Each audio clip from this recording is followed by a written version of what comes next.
Hello and Grüß Gott. This video is brought to you by Auto Parts Warehouse. Today I'm going to be installing a Gibson part number 500392 exhaust tip. It's a 2.5 inch to 3.5 inch polished exhaust tip like this. And I'm going to show you not only how to install it, but in our case, on our 2011 Nissan Xterra, we're going to have to cut the exhaust down slightly to make this tip fit on. Now, that's not true for every car and every application. It's just that we put a catback exhaust on with a very long tailpipe coming out, so we need to trim it down to make this tip fit on properly.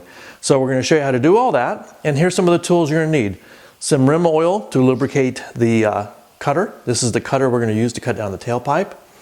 This is what I'm going to use to clean out our any ridges or burrs. This is a deburring tool from my machine shop. I'm going to wear some Kevlar gloves. And I have some 91% IPA to clean the exhaust pipe with before I install this, and some shop wipes, and of course I'm going to wear my safety glasses. So please always wear your safety glasses, and if you're working with something like cutting metal, make sure you wear some Kevlar gloves to keep yourself from getting cut.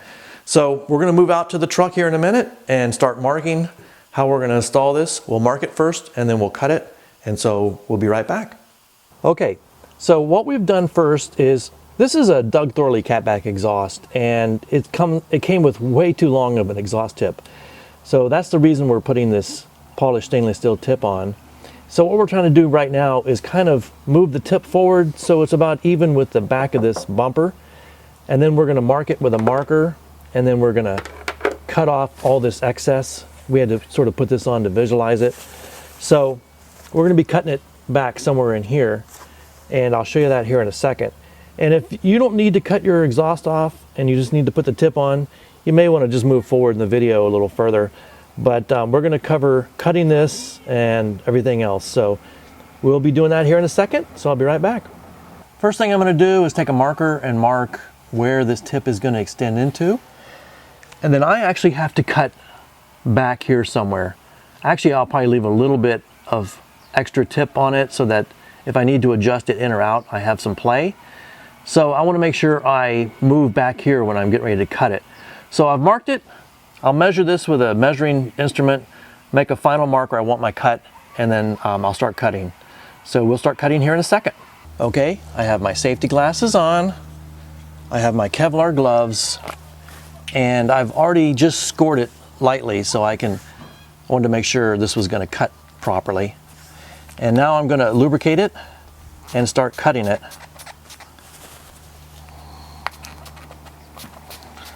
I'm using some rim oil, which I kind of like. And I'm going to soak it real well.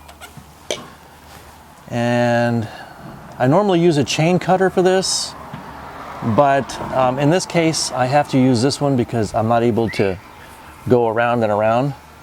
So this is one of those cutters that doesn't require as much. So just take it slow and easy and tighten up a little bit at a time. And just cut it nice and slow. So this will probably take 3 or 4 minutes actually to cut through this pipe.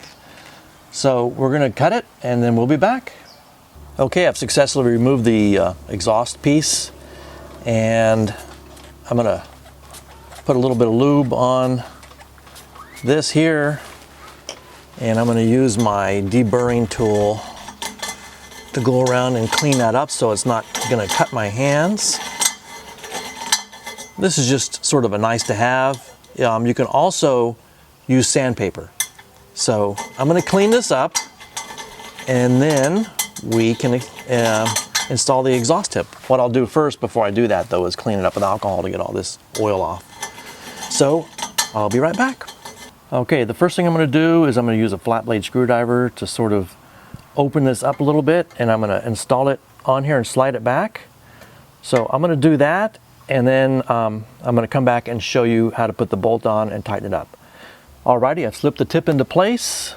I've got my bolt that came with the kit, and I put a little bit of Loctite on there. You don't have to do that. I just did it because I'm a perfectionist with things.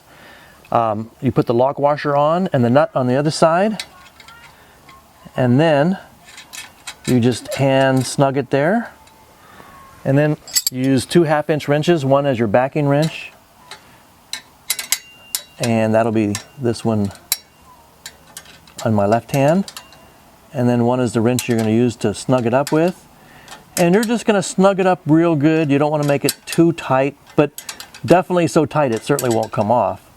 But you don't want to crush the pipe either or break the bracket here. So you want to snug it up real good, and then that's it. So that's all you have to do. And thank you to Auto Parts Warehouse for sending this to us. And we appreciate your watching our videos. Tschüss!